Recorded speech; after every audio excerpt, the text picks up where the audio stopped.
എല്ലാവർക്കും നമസ്കാരം. ഞാൻ സക്കീർ ഹുസൈനാണ്. ഇന്ന് 2026 ഞായറാഴ്ച 18-ാം തീയതി. ഇന്നലെയും ഇന്നും നമുക്ക് മാർക്കറ്റ് അവധിയാണ്. 2 ദിവസത്തെ അവധിയൊക്കെ കഴിഞ്ഞ് നമ്മൾ നാളെ വീണ്ടും മാർക്കറ്റിലേക്ക് പ്രവേശിക്കാനിരിക്കുമ്പോൾ ഒരുപാട് ഇവൻറ്റ്സുകളുണ്ട്. അതുപോലെ ഏണിങ്സ് റിപ്പോർട്ടുകൾ വരാനുണ്ട്. വന്ന ഏണിങ്സ് റിപ്പോർട്ടുകളുണ്ട്. അതായത് റിലയൻസ്, അതുപോലെ HDFC ബാങ്ക്, ICICI ബാങ്ക്, അതുപോലെ ആഫ്റ്റർ മാർക്കറ്റ് ക്ലോസിംഗ് ടൈമിൽ വിപ്രോൻ്റെ ഏണിങ്സ് റിപ്പോർട്ട് വന്നിരുന്നു. അപ്പോൾ അതൊക്കെ നമുക്ക് ചർച്ച ചെയ്യാം. അതോടൊപ്പം തന്നെ പ്രീവിയസ് വീക്കിനെ സംബന്ധിച്ചിടത്തോളം നമുക്ക് 4 സെഷനാണ് ഉണ്ടായിരുന്നത്. വ്യാഴാഴ്ച നമുക്ക് മഹാരാഷ്ട്ര ഇലക്ഷനോടനുബന്ധിച്ച് ലീവായിരുന്നു. അന്ന് തന്നെ തമിഴ്നാട് പൊങ്കലും കൂടിയായിരുന്നു. പക്ഷേ തമിഴ്നാട് പൊങ്കലിനല്ല അവധി, മഹാരാഷ്ട്ര ഇലക്ഷനോടനുബന്ധിച്ചായിരുന്നു. അതേസമയം നമുക്ക് വെള്ളിയാഴ്ചയും ട്രേഡ് ചെയ്യാൻ കഴിഞ്ഞിട്ടില്ല. കാരണം ഒരു പേഴ്സണൽ വർക്കുമായി ബന്ധപ്പെട്ട് പുറത്തായിരുന്നു. അതുകൊണ്ട് തന്നെ തേഴ്സ്ഡേ, ഫ്രൈഡേ 2 ഡേയ്സ് നമുക്ക് മാർക്കറ്റിൽ സജീവമായിരുന്നില്ല. ഫസ്റ്റ് 3 ഡേയ്സ് നമുക്ക് ട്രേഡ് ചെയ്യാൻ പറ്റി. പക്ഷേ മാർക്കറ്റിനെ കുറിച്ച് പറയുകയാണെങ്കിൽ മാർക്കറ്റ് വളരെയധികം ട്രംപിൻ്റെ വാക്കുകളിലൂടെയാണ് പോയിക്കൊണ്ടിരിക്കുന്നത് എന്നുള്ളതാണ് നമുക്ക് കാണാൻ കഴിയുന്നത്. എന്തെന്ന് വെച്ചാൽ നമുക്ക് കഴിഞ്ഞ ആഴ്ചയിൽ മുന്നത്തെ ആഴ്ച ട്രംപിനെ സംബന്ധിച്ചിടത്തോളം പറഞ്ഞു, ഫെഡ് ചെയർമാൻ ജെറോം പവലിനെതിരെ ഒരു അന്വേഷണം ആരംഭിച്ചിട്ടുണ്ട് എന്നുള്ളൊരു വാർത്തയാണ് നമുക്ക് കേൾക്കാൻ കഴിഞ്ഞത്. അതുകൊണ്ട് തന്നെ മാർക്കറ്റ് വളരെയധികം താഴത്തേക്ക് ഇടിഞ്ഞു. പിന്നീട് അമേരിക്കൻ അംബാസഡർ പറഞ്ഞു ട്രേഡിംഗ് ഡീൽ ഉടൻ തന്നെ നടക്കും, അതായത് കഴിഞ്ഞ ചൊവ്വാഴ്ച നടക്കും എന്നുള്ള ഒരു മെസ്സേജ് തന്നു. അതുകൊണ്ട് തന്നെ മാർക്കറ്റ് പെട്ടെന്ന് തന്നെ റിക്കവർ ചെയ്തു. 200 പോയിൻ്റ് നെഗറ്റീവിലുണ്ടായിരുന്ന മാർക്കറ്റ് പ്ലസ് 100 പോയിൻ്റ് കൂടെ ചേർത്ത് 300-325 പോയിൻ്റോളം നിഫ്റ്റിയെ സംബന്ധിച്ചിടത്തോളം മുകളിലേക്ക് വന്നു. പിന്നീട് നമുക്ക് കഴിഞ്ഞ ആഴ്ച കിട്ടിയ ന്യൂസുകൾ, ട്രംപ് പറഞ്ഞു റഷ്യയിൽ നിന്ന് ഓയിൽ വാങ്ങുന്നവർക്ക്, റഷ്യയുമായി മണി ഇടപാട് നടത്തുന്ന രാജ്യങ്ങൾക്ക് 500% എക്സ്ട്രാ 500% താരിഫ് ഏർപ്പെടുത്തുമെന്നുള്ള ഒരു ന്യൂസ് വന്നതോടുകൂടി വീണ്ടും മാർക്കറ്റ് താഴത്തോട്ട് പോയി. ഓക്കെ, അതിന് പിന്നാലെ ഇറാനുമായി ട്രേഡിംഗ് ഡീൽ നടത്തുന്ന രാജ്യങ്ങൾക്കെതിരെ 25% അധിക താരിഫ് ചുമത്തുമെന്നും പറഞ്ഞു. അത് പ്രധാനമായും ഇന്ത്യയെയും ചൈനയെയും ബേസ് ചെയ്തുകൊണ്ടാണ് ട്രംപ് അങ്ങനെ പറഞ്ഞത്. അപ്പോൾ മാർക്കറ്റിനെ സംബന്ധിച്ചിടത്തോളം ട്രംപിൻ്റെ വാക്കുകളിലൂടെയാണ് പോയിക്കൊണ്ടിരിക്കുന്നത്. ട്രംപ് നേരം വെളുത്താൽ എന്താണ് പറയുന്നത് എന്നതിനെ ഉദ്ദേശിച്ചിരിക്കും. ഇപ്പോൾ നിഫ്റ്റിയെ സംബന്ധിച്ചിടത്തോളം നമുക്ക് നോക്കുകയാണെങ്കിൽ 25,694 എന്നുള്ള ഒരു റേഞ്ചിൽ വന്ന് ക്ലോസ് ചെയ്ത് നിൽക്കുകയാണ്. കഴിഞ്ഞ വെള്ളിയാഴ്ചയെ സംബന്ധിച്ചിടത്തോളം കേവലം 28 പോയിൻ്റ് പോസിറ്റീവിലാണ് ക്ലോസ് ചെയ്തിരിക്കുന്നത്. അതേസമയം വീക്ക്ലി വേസ് നോക്കുകയാണെങ്കിൽ കേവലം 11 പോയിൻ്റ് പോസിറ്റീവിലാണ് നിഫ്റ്റി ക്ലോസ് ചെയ്തിരിക്കുന്നത്. അതേസമയം സെൻസെക്സ് ആണ് ഏറ്റവും രസകരമായിട്ടുള്ളത്. നമുക്ക് മാർക്കറ്റിൽ കഴിഞ്ഞ ആഴ്ച വളരെയധികം വോളറ്റിലിറ്റിയാണ് അനുഭവിക്കാൻ കഴിഞ്ഞത്. കഴിഞ്ഞ ആഴ്ചയെ സംബന്ധിച്ചിടത്തോളം മാർക്കറ്റ് സെൻസെക്സ് ക്ലോസ് ചെയ്തത് 83,570 അതായത് 5 പോയിൻ്റ് നെഗറ്റീവിലാണ് ക്ലോസ് ചെയ്തിരിക്കുന്നത് സെൻസെക്സ് വീക്ക്ലി വേസ്. അതേസമയം അതിന് മുൻപത്തെ ആഴ്ച 83,575 ക്ലോസ് ചെയ്തിരിക്കുന്നത്. അപ്പോൾ ഈ ഒരു ആഴ്ച, കഴിഞ്ഞ ഒരു ആഴ്ച 84,258 നിന്നാണ് 83,570 ക്ലോസ് ചെയ്തിരിക്കുന്നത്. അപ്പോൾ കേവലം വീക്ക്ലി വേസിൽ നോക്കുകയാണെങ്കിൽ 5 പോയിൻറ്റിൻ്റെ ഡിഫറൻറ്റിലാണ് ക്ലോസ് ചെയ്തിരിക്കുന്നത്. അപ്പോൾ എത്രത്തോളം വോളറ്റിലിറ്റി ഉണ്ടായിരുന്നു എന്നുള്ളത് നമ്മൾ അനുഭവിച്ചതാണ്, നമുക്ക് ഊഹിക്കാനും കഴിയും. ഈ ഒരു തരത്തിൽ പോയി കഴിഞ്ഞാൽ ഓപ്ഷൻ ട്രേഡിങ്ങിനെ സംബന്ധിച്ചിടത്തോളം കുറച്ച്, അതായത് ട്രംപിൻ്റെ നാവിൽ നിന്ന് ഇന്ത്യയുമായിട്ടുള്ള ട്രേഡിംഗ് ഡീലിൽ പരിസമാപ്തി ആയിരിക്കുന്നു, ഇത്ര ശതമാനം ഫിക്സഡ് ആയിരിക്കുന്നു എന്നുള്ള ട്രേഡിംഗ് ഡീൽ ഫൈനലാവുന്നതുവരെ ഓപ്ഷനിൽ നിന്ന്, അല്ലെങ്കിൽ സ്റ്റോക്ക് വാങ്ങുകയാണെങ്കിലും എല്ലാം തന്നെ മാർക്കറ്റിൽ നിന്ന് തന്നെ സൈലൻ്റായി കുറച്ച് വിട്ടു നിൽക്കുന്നതായിരിക്കും ഏറ്റവും ബെറ്റർ എന്നുള്ളതാണ് എൻ്റെ പേഴ്സണൽ ഒപ്പീനിയൻ. നമുക്ക് മാർക്കറ്റിൻ്റെ ഉയർച്ച താഴ്ചകൾക്കനുസരിച്ച് ഓപ്ഷൻ ബൈയിങ് ചെയ്ത് ചെറിയ തോതിലൊക്കെ ഉണ്ടാക്കാം. പക്ഷേ ഹൈ വോളറ്റിലിറ്റി ഉള്ള സമയത്ത് നമുക്ക് പിടിച്ചാൽ കിട്ടാത്ത രൂപത്തിലായിരിക്കും മാർക്കറ്റിൻ്റെ പെർഫോമൻസ്. ഓക്കെ, കഴിഞ്ഞ ആഴ്ചയെ സംബന്ധിച്ചിടത്തോളം ഞാൻ പറഞ്ഞു ട്രംപിൻ്റെ ഭാഗത്തു നിന്ന് ഇത്തരം നീക്കങ്ങളൊക്കെ ഉണ്ടായി. അതോടൊപ്പം തന്നെ FIErsൻ്റെ കണ്ടിന്യൂസ് സെല്ലിങ്, മാർക്കറ്റ് കയറിയാലും ഇറങ്ങിയാലും FIErs അവർ സെല്ല് ചെയ്തുകൊണ്ടേയിരിക്കുകയാണ്. നെറ്റ് സെല്ലിങ് നടന്നുകൊണ്ടിരിക്കുകയാണ്. ഏക ആശ്വാസം എന്ന് പറയുന്നത് DIAs ഇപ്പോഴും ബൈ മോഡിലാണ് എന്നുള്ളതാണ്.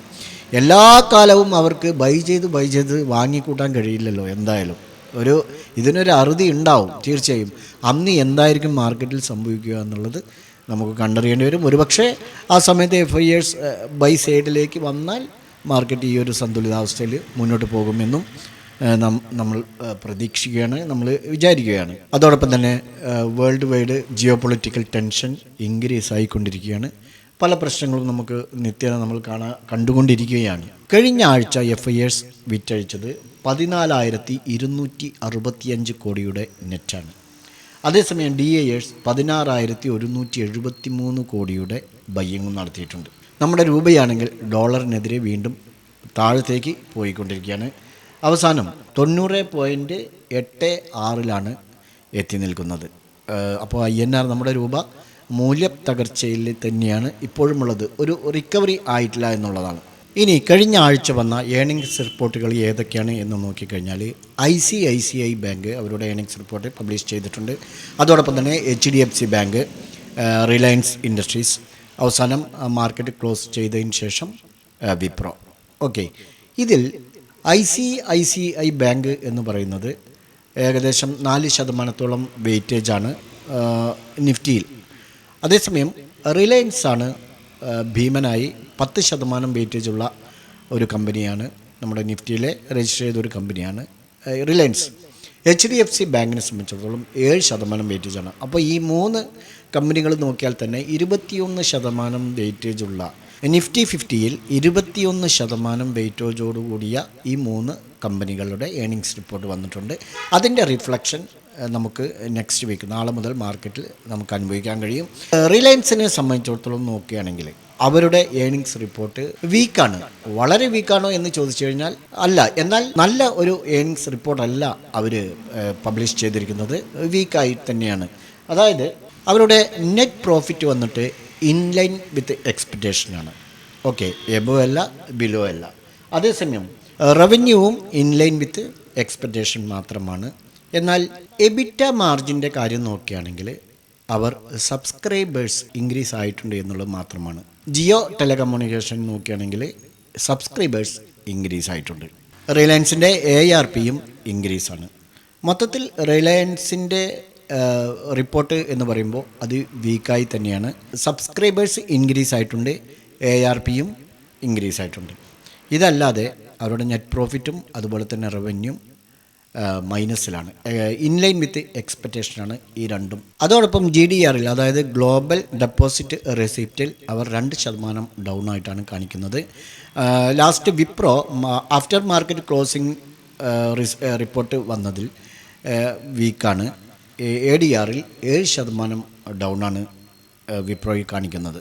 ഇനി കഴിഞ്ഞ ആഴ്ച അതിന് മുൻപെല്ലാം കൂടി ടോട്ടലി 2 തവണ സുപ്രീം കോർട്ടിൻ്റെ ഭാഗത്ത് നിന്ന് ട്രംപ് ഇതുവരെ കൊടുത്തിരിക്കുന്ന രാജ്യങ്ങൾക്ക് വിധിച്ചിരിക്കുന്ന താരിഫ് നമ്മൾ നേരത്തെ വീഡിയോയിൽ ചർച്ച ചെയ്താണ്.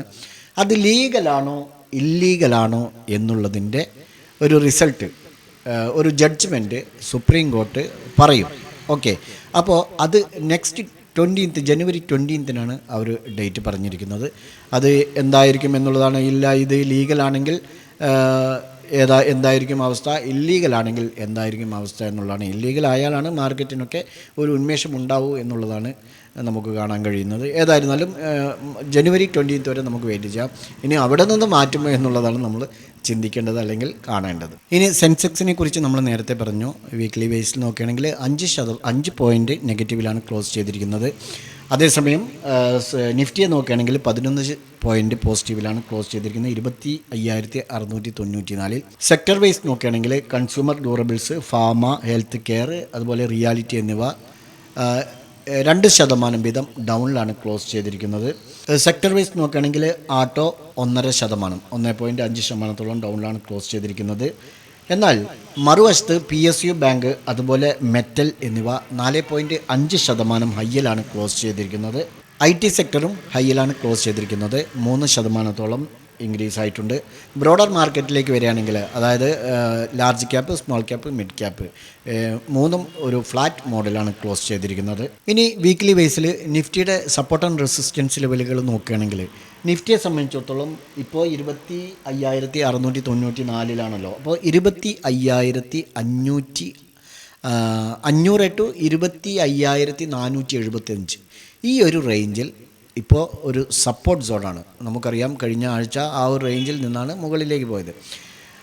ഇനി അതിന് താഴേക്ക് വീഴുകയാണെങ്കിൽ നെക്സ്റ്റ് 25,300 എന്നുള്ളതാണ് നിഫ്റ്റിയുടെ സപ്പോർട്ട്. കഴിഞ്ഞ നവംബറിൽ ഫോം ചെയ്ത ഒരു ലോ ആണത്. ഇനി റെസിസ്റ്റൻസ് ലെവലുകളിലേക്ക് വരികയാണെങ്കിൽ 25,900, 26,100. ഈ 25,900 ടു 26,100 ഈ ഒരു റേഞ്ചിൽ വരുമ്പോൾ ഒരിക്കലും ട്രേഡിൽ, ഞാൻ നേരത്തെ പറഞ്ഞു, ട്രേഡിൽ നിന്ന് കുറച്ച് വിട്ട് നിൽക്കുന്നതായിരിക്കും ഏറ്റവും ഉചിതം. ഓക്കെ, ഡൗൺ സൈഡോ അപ്പ് സൈഡോ എന്തെങ്കിലും ഒരു കൺഫർമേഷൻ കിട്ടട്ടെ, അതിന് ശേഷമായിരിക്കും ഏറ്റവും നല്ല. അതേസമയം നമുക്ക് സ്കാൽപ്പിംഗ് ചെയ്ത് എന്തെങ്കിലും നമുക്ക് ഉണ്ടാക്കാനും കഴിയുമെന്നുള്ളതാണ് വിശ്വസിക്കുന്നത്. ഓക്കെ, അപ്പോൾ നിഫ്റ്റിയുടെ സപ്പോർട്ട് ആൻഡ് റെസിസ്റ്റൻസ് ലെവലുകൾ ഇങ്ങനെയൊക്കെയാണ്. റെസിസ്റ്റൻസ് 25,900, 26,100. Support 25,500 to 25,475. അതിന് താഴെ പോയാൽ 25,300. ഓക്കെ, ഇനി ബാങ്ക് നിഫ്റ്റിയിലേക്ക് വരുമ്പോൾ 60,437 ക്ലോസ് ചെയ്തിരിക്കുന്നത്.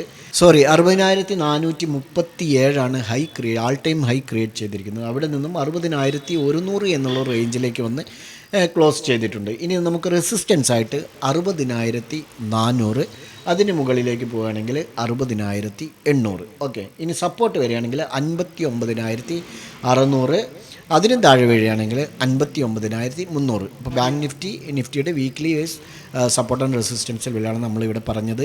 ഇനി നമുക്ക് നെക്സ്റ്റ് വീക്ക് നടക്കാനിരിക്കുന്ന പ്രധാന പ്രോഗ്രാമുകൾ ഏതൊക്കെയാണെന്ന് നോക്കാം.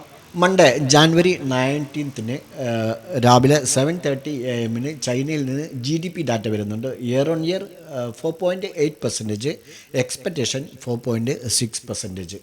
ഇനി വെനസ്ഡേ ജാനുവരി 21 12:30 PM ഇംഗ്ലണ്ടിൽ നിന്ന് ഇൻഫ്ലേഷൻ ഡാറ്റ വരുന്നുണ്ട്. Year on year 3.2% expectation 3.1%. ഇനി തേഴ്സ്ഡേ ജാനുവരി 22 7 PM USA നിന്ന് GDP ഡാറ്റ വരുന്നുണ്ട്. 3.8% നിലവിൽ, എക്സ്പെക്റ്റേഷൻ ചെയ്യുന്നത് 4.3% അന്ന് തന്നെ 8:30 PM USA നിന്ന് PCE ഡാറ്റ വരുന്നുണ്ട്. ഇനി വെള്ളിയാഴ്ചയാണ്, ഫ്രൈഡേ ജാനുവരി 23 5 AM രാവിലെ 5 മണിക്ക് ജപ്പാനിൽ നിന്ന് ഇൻഫ്ലേഷൻ ഡാറ്റ വരുന്നുണ്ട്. 2.9% പ്രീവിയസ്, എക്സ്പെക്റ്റേഷൻ 2.7%. 8:30 AM ജപ്പാനിൽ നിന്ന് ഇൻട്രസ്റ്റ് റേറ്റ് ഡിസിഷൻ ഡാറ്റയും വരുന്നുണ്ട്. 0.75% പ്രീവിയസ് ആയിട്ടുള്ളത്, എക്സ്പെക്റ്റേഷൻ 0.75% തന്നെയാണ്. അപ്പോൾ ഇത്രയും കാര്യങ്ങളാണ് നെക്സ്റ്റ് വീക്ക് നടക്കാനിരിക്കുന്നത്. നാളെ മൺഡേ 19 ഇൻട്രാഡേ ലെവലിൽ നിഫ്റ്റി ആൻഡ് ബാങ്ക് നിഫ്റ്റിയുടെ സപ്പോർട്ട് ആൻഡ് റെസിസ്റ്റൻസിലുള്ളതെന്ന് പരിശോധിക്കാം. ഇത് നിഫ്റ്റിയുടെ 15 മിനിറ്റ് ചാർട്ടാണ്. നമുക്ക് സപ്പോർട്ടായിട്ട് നാളെ വാച്ച് ചെയ്യാനുള്ളത് വലിയ മാറ്റങ്ങളൊന്നും വരുത്തേണ്ടതില്ല. 25,600. ഓക്കെ, നമ്മൾ 25,500, 25,475 ഈ ഒരു റേഞ്ചിലാണ് നമുക്ക് സപ്പോർട്ടായിട്ട്, സ്ട്രോങ് സപ്പോർട്ടാണ്. അതുവരെ വരികയാണെങ്കിൽ 25,600 താഴെ വരികയാണെങ്കിൽ നമുക്ക് ധൈര്യമായി ഡൗൺ സൈഡിലേക്ക് എടുത്തു പോകാം. കാരണം ഇവിടെ 1, 2, 3 ട്രിപ്പിൾ ബോട്ടമാണ് ഫോം ആയിരിക്കുന്നത്. അല്ലെങ്കിൽ ഇനിയിപ്പോൾ ഈ 2 ബോട്ടം നമ്മൾ കൂട്ടിയിട്ടെങ്കിലും ഫസ്റ്റ്, സെക്കൻഡ്, ഇനി തേർഡ് ബോട്ടം കൂടെ ഫോം ചെയ്തുകൊണ്ട് തിരിച്ച് റിവേഴ്സ് പോവുകയാണെങ്കിൽ നമുക്ക് മുകളിൽ നിന്ന് എൻട്രി എടുക്കാം. അതായത് നമുക്ക് ഈ ഒരു സോണിൽ നിന്ന് തന്നെ എൻട്രിക്ക് സാധ്യതയുണ്ട്. 25,780. ഓക്കെ, 25,790 മുകളിൽ എൻട്രി എടുത്ത് പോകാവുന്നതാണ്. അതേസമയം നാളെ ഒരു ഗ്യാപ്പ് ഡൗൺ ഓപ്പണിങ്ങിന് ശേഷം ഇവിടെ നിന്നും സപ്പോർട്ട് എടുത്ത് പോവുകയാണെങ്കിൽ നമുക്ക് ഇവിടെ നിന്നുകൂടെ ഒരു ചാൻസ് നോക്കാവുന്നതാണ്. 25,725 മുകളിൽ, 25,720, 25 മുകളിൽ പ്രത്യേകം ശ്രദ്ധിക്കുക. ഗ്യാപ്പ് ഡൗൺ ഓപ്പണിങ്ങിന് ശേഷം, അതല്ലെങ്കിൽ 25,720 ടച്ച് ചെയ്യുക, അതിന് മുകളിൽ ഓപ്പൺ ചെയ്യാതെ താഴത്തേക്ക് വന്ന് 25,600 എന്നുള്ളൊരു സപ്പോർട്ട് എടുത്ത് തിരിച്ച് മുകളിലേക്ക് പോകുന്ന സമയത്ത് 25,720 മുകളിൽ എൻട്രി എടുത്ത് പോകാം. ഓക്കെ, അങ്ങനെ പോകുമ്പോൾ 25,790, 800 ഈ റേഞ്ചിൽ ഒരു റെസിസ്റ്റൻസ് ഉണ്ട്, നിങ്ങൾ അവിടെ ഒന്ന് ശ്രദ്ധിക്കുക. ഓക്കെ, അപ്പോൾ ഈ ഒരു 2 റെസിസ്റ്റൻസും ഈ ഒരു സപ്പോർട്ടും നാളെ നിഫ്റ്റിയിൽ നിങ്ങൾക്ക് വാച്ച് ചെയ്യാവുന്നതാണ്. ബാങ്ക് നിഫ്റ്റിയിലേക്ക് വരുമ്പോൾ നമ്മൾ പറഞ്ഞു ആൾ ടൈം ഹൈ 60,437 ക്രിയേറ്റ് ചെയ്തിരിക്കുന്നത്. നമുക്ക് സപ്പോർട്ടായിട്ട് 59,900 താഴെ ഡൗൺ സൈഡിലേക്ക് എൻട്രി എടുക്കാവുന്നതാണ്. ഡൗൺ സൈഡിലേക്ക് അങ്ങനെ എൻട്രി എടുക്കുന്ന സമയത്ത് നമുക്ക് ഇവിടെ ഒരു ചെറിയ സപ്പോർട്ടുള്ളൂ, പക്ഷേ മാർക്കറ്റ് ഡൗൺ ആണെങ്കിൽ താഴത്തേക്ക് വരാനുള്ള സാധ്യത കൂടുതലാണ്. നമുക്ക് റെസിസ്റ്റൻസ് ആയിട്ട് നോക്കുകയാണെങ്കിൽ 60,300 മുകളിൽ എൻട്രി എടുത്ത് പോകാം. ഇനി 60,300 മുകളിൽ നമുക്ക് ചെറിയൊരു തടസ്സം തോന്നുകയാണെങ്കിൽ 60,350 മുകളിൽ സസ്റ്റെയിൻ ചെയ്യുകയാണെങ്കിൽ അല്ലെങ്കിൽ ക്രോസ് ആൻഡ് ക്ലോസ് ചെയ്യുകയാണെങ്കിൽ അപ്പ് സൈഡിലേക്ക് എൻട്രി എടുത്ത് പോകാം. ഓക്കെ, അപ്പോൾ സപ്പോർട്ടായിട്ട് 59,900 റെസിസ്റ്റൻസ് ആയിട്ട് 60,350. ഈ ഒരു 2 സപ്പോർട്ട് ആൻഡ് റെസിസ്റ്റൻസ് ലെവലുകൾ ബാങ്ക് നിഫ്റ്റിയിലും വാച്ച് ചെയ്യുക. ഈ 2 ഇൻഡെക്സുകളും നിങ്ങളുടെ ട്രേഡിംഗ് പ്ലാറ്റ്ഫോമിൽ ആഡ് ചെയ്ത് ഈ സപ്പോർട്ട് ആൻഡ് റെസിസ്റ്റൻസ് ലെവലുകൾ മാർക്ക് ചെയ്യുക. നാളെ ഇത് ബ്രേക്ക് ഔട്ട് ചെയ്യുന്നുണ്ടോ എന്നുള്ളത് നോക്കി ഉചിതമായ സമയത്ത് എൻട്രി എടുക്കാൻ ശ്രമിക്കുക.